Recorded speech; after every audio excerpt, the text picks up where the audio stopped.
प्रयागराज संगम की रेती पर महाकुंभ अब सनई सनई महा आकार ले रहा है। लोग देखने के लिए आतुर हैं।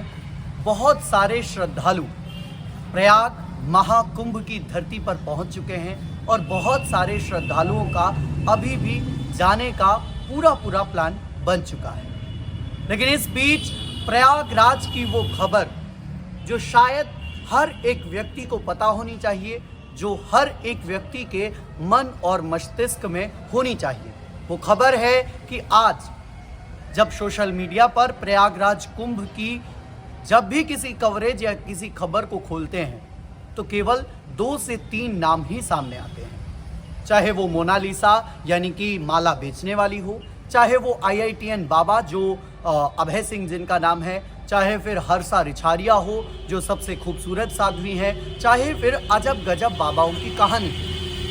लेकिन इस बीच एक बड़ा प्रश्न खड़ा हो जाता है कि क्या महाकुंभ इन्हीं लोगों के कारण चल रहा है या महाकुंभ में जितने भी सोशल मीडिया कर्मी हैं वो सब क्या इन्हीं लोगों के लिए महाकुंभ जा रहे हैं? तो इसका जवाब आता है जी नहीं।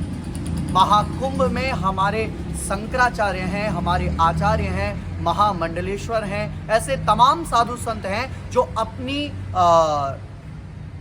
अलग अलग आभाओं से अलंकृत हैं, यानी कि अपनी अलग अलग उनमें एक खूबियां हैं। तो मैं इस चैनल के माध्यम से आप सबसे आग्रह करूंगा कि ज़रूरी है IITN बाबा का सच हमें पता होना चाहिए। ये ज़रूरी है कि हमें हर्षा रिछारिया का सच पता होना चाहिए और वैसा ही युग्मपथ यूट्यूब चैनल ने आपको दिखाया भी था। लगातार आपके साथ महाकुंभ की वो हर एक खबर पहुंचा रहा है युग्मपथ जो आपको पता होनी चाहिए। लेकिन इतना ही काफ़ी नहीं है, हमें महापुरुषों का प्रवचन भी सुनना चाहिए।